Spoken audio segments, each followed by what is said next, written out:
Hello, Virgo. Oh, wow. Interesting. Okay, wow.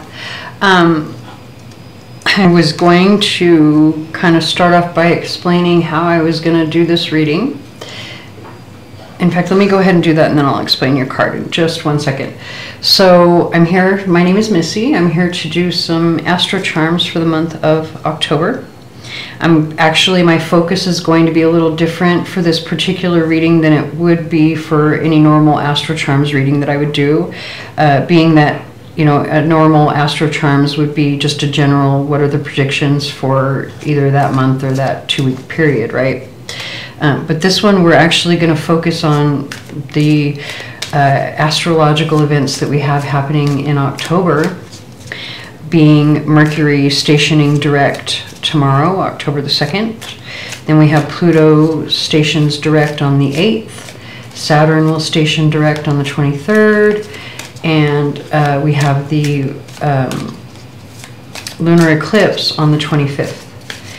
And so that's a lot of energy. And it's a lot of important energy. The reason that it's important is because this retrograde that Pluto has been in is the last retrograde before he transitions into Aquarius in March. And so that means that all of the energy that's happening right now with the retrogrades and everything stationing direct in these last few months before Pluto enters Aquarius, this is kind of like a precursor, right? This is right now our chance to put an end to things that we're not able to take with us when Pluto transitions. Now, I do have to say that Pluto is an outer planet that moves very slowly, so the changes that will take place when he transitions from Capricorn into Aquarius, you know, you won't feel those right away because, you know, they're very subtle. You'll see the changes happening, you know, very slowly over time. But here's the thing. Mercury is stationing direct in your first house. Now, I do have to say that these particular readings, especially this one here that we're focusing on, if you are Virgo rising, this reading will resonate for you more so than if you were Virgo sun or moon. I can't tell if that is focused or not. That doesn't mean that it won't resonate for you if you have a Virgo sun, moon, or any other placements. It just means that based on the configuration of your own personal chart, if you have a Virgo ascendant, that means your houses are going to look just like this wheel as it sits right now, which means that Mercury will station direct in your first house. So either you are going to be researching something, learning about something, or saying something that will have an effect on the changes that are taking place, right? Or the endings that are taking place.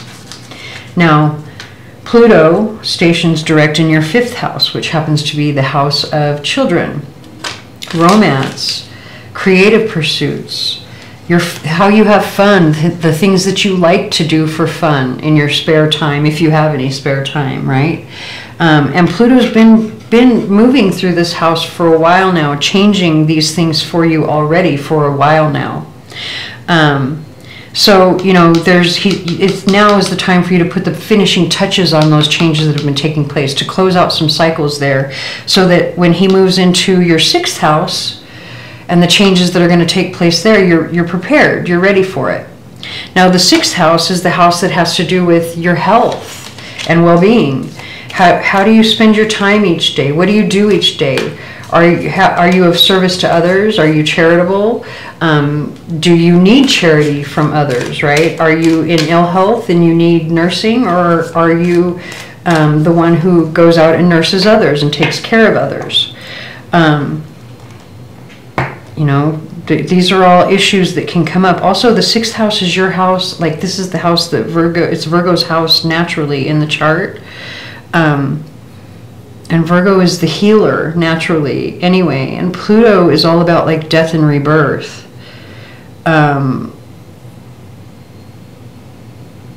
I don't know, it just seems like the way that like your everyday life is going to go through some big changes once Pluto enters that house. And here's the thing about this particular card. I know I didn't mean to shuffle some more after this one came out, but you know what? It is what it is. You know, we're going to get more of a message from it. But when I bought this deck, I just got this deck recently. When I bought this deck, and I looked at it, I knew specifically that beyond the meanings that each card has on its own, that there are specific cards in this deck that I am going to use in a particular way, and that they would be meant for mediumship readings. This is one right here. This is another one here. We have a few more here in the deck. This is one here. This is another one there. Anyway, each one is going to have a specific meaning for me.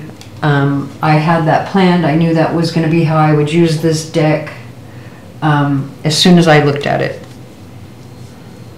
The specific card here, this represents a female who's passed on, probably a mother, grandmother, feminine energy. She feels old-fashioned to me. I'm also seeing a heart here in the very center, almost like a broken heart in a way. You know, now the meaning of this card is to be withdrawn and secretive, probably because of pain. But I've had this card come out a couple times now, and this is the first time that I've really felt that the broken heart factor is coming through in this. So I don't know how that resonates. You have to take it however it resonates for your situation. But again, there's a female coming through, and there's something about a broken heart. This woman feels very old-fashioned.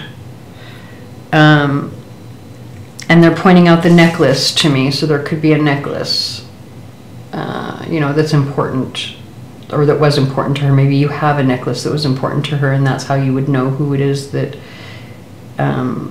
this is.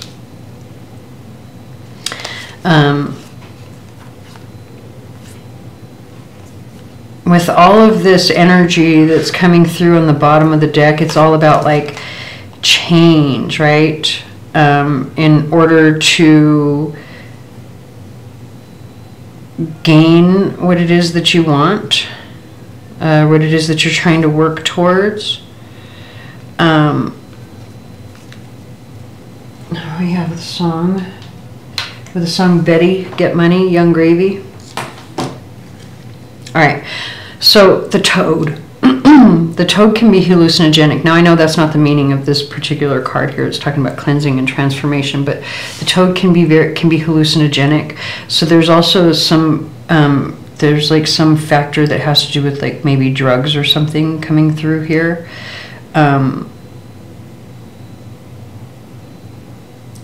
Like a in a cleansing, in a medicinal way. The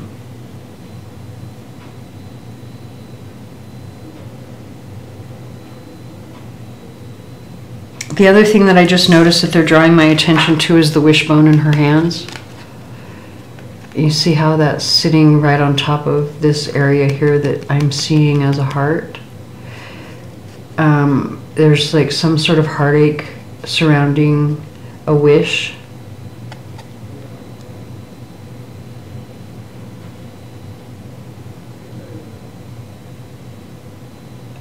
Okay, so and this is kind of coming through to me as like a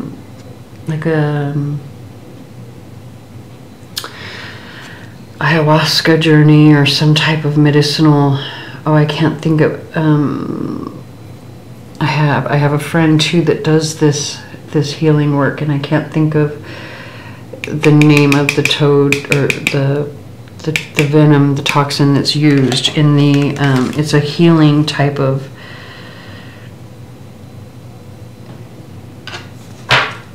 Okay, so I'm feeling it. This feels very spiritual. Everything that's coming through is very spiritual because the moth is also very spiritual. That has to do with clairvoyance, visions, but also dead mediumship as well.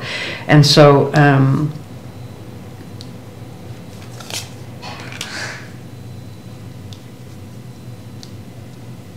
And then we have argument, power struggle.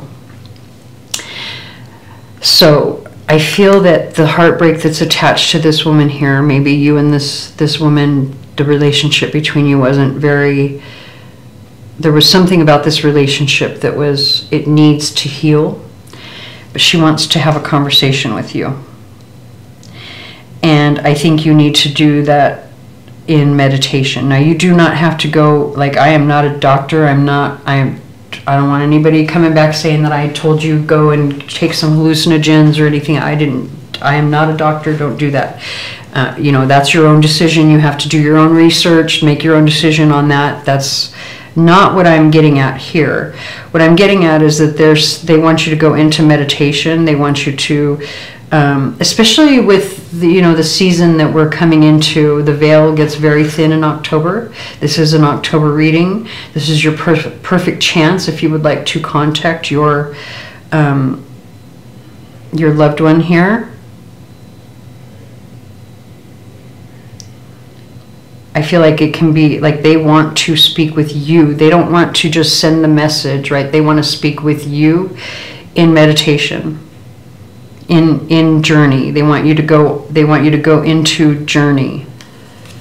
Look at transition, go into the unknown. That's also the bat. It's also another very spiritual animal that has to do with your intuition. The bat has to use echolocation in order to be able to navigate, because he cannot see. He has to trust his instincts, right? And look at this will help you purge by doing this healing journey. And it is family. It has to do with family, loyalty. Maybe that's what the argument was about, or the problems that you had within the family had to do with like loyalty or something.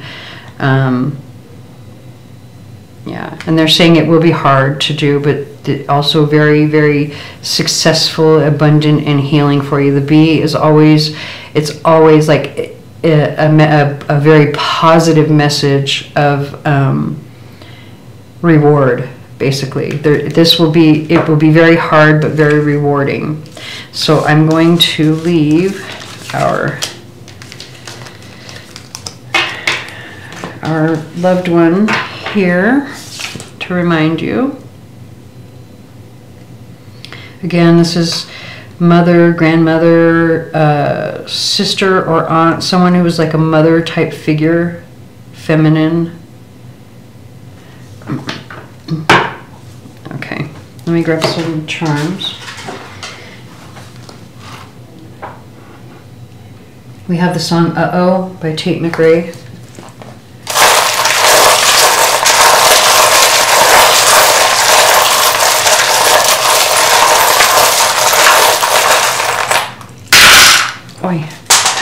Okay, so one of them fell on the floor. That's actually, let me see what it says, but that's usually not a good sign. Okay, so this is the one that says made with love. It fell on the floor, which means if that was like, I'm sorry, but I have to read it the way that it comes through, because to have a charm fall on the floor like that, it's like saying, you know, the intention behind it fell so far, or whatever message was there, it's tainted now, it's dirty, it's fallen on the floor, right? It's corrupted in some way. So what started out as love became corrupted is kind of what this is saying, and I'm so sorry, but that is the message that comes through. Now, it's interesting, you may have Leo in your chart, or you may be dealing with a Leo, but Leo got this same, actually no, well, this person may be a Pisces, but we'll get to that in just a second, but Leo got this same specific charm. Now, remember where I said that this specific card is to represent a feminine who has passed on, as a, you know, and then when this card comes out, it's meant to be, whatever comes after it is meant to be a mediumship message from this specific feminine. Now, this charm I placed in my charm bucket as a special charm that is meant to represent a mediumship message. And that's because this was gifted to me by my aunt, my Auntie Tina, who has passed away. Obviously it says I love you, and so that is the message. It's supposed to be a message from your aunt or a feminine specifically. So this is now twice that you've gotten this message. If this is not your auntie, because I called her my Auntie Tina, really is what we called her, Auntie Tina, auntie. So if it's not your auntie or a sister or someone like a peer, right, or like a motherly figure or a mother in some way, right? Like it's a feminine who's very special to you, loves you very much, probably a Pisces because you have the Pisces charm that came out here. I'm going to take these off to the side. Now we do have the letters M, D, G, and K. Another thing, we have now a third confirmation of a passed on loved one. This specific charm is another one that I put in my charm bucket to represent a mediumship message. This is a button that belonged to my mother who recently passed away. Because it's a cat, you know, cats represent intuition, and the fact that it's a a button will secure the fabric together, right? It's a form of protection or to secure two things together. So, you know, there's a message, an intuitive message coming in from a feminine loved one who was possibly a mother figure who was trying to help you to secure two things together in some way. Possibly a friendship or something, because that came out over here in the 11th and 12th houses. Again, you could be dealing with a Leo, because again, that came out right here, and this is the sign of Leo in the 12th house. We do have the $5 bill coming out underneath the K. The K is in the 3rd and 4th houses for you. So this can be a person, place, or thing with these letters or initials, any of them. But the $5 bill, or the fives, being that it's upright, it talks about changes that are abundant, or a lot of changes that are going to be beneficial for you that are surrounding these letters. There might be a little bit of expense to it, especially when it comes to like family. There might be like you might lose family or something, or there might be problems with family. But it is surrounding security and abundance. So take that however it resonates. And we do have the song "As It Was" by Harry Styles. So when it comes to like you specifically, if you have fears or worries that you've been kind of like stuck in your head about, they're saying stop that. Like focus on the good. Don't focus, because when you focus, like there's a saying that says like where your thoughts go, energy flows. So if you're focusing on your worries, that's what you're going to manifest. So be very careful, be aware of that. Also, when it comes to like your reputation, I think you're very highly thought of when it comes to either your reputation, like your career, the achievements that you've made. Because probably you're very thought of because you've always kind of followed your heart, followed your beliefs. Like you've really been true to like you've been honest and true to yourself, or what you've promised, or what you've said. So take that however it resonates. And the only other thing that I want to point out is the numbers 4, 9, and 3. So the number 4, which you have again here with this particular card, 31 breaks down to a 4. The number 4 is a number of security. The number 9 is like a number of endings, right? It's like the last step before something ends. Which is the entire energy of the reading altogether, right? This is the last steps that you have to take care of before Pluto moves into Aquarius, and that's the same with the number 9. The last steps that you have to take care of before you move on to the 10 or the new beginning. And then we have the number 3, which comes after that, and that is collaboration, cooperation, support, people working together in a group, right?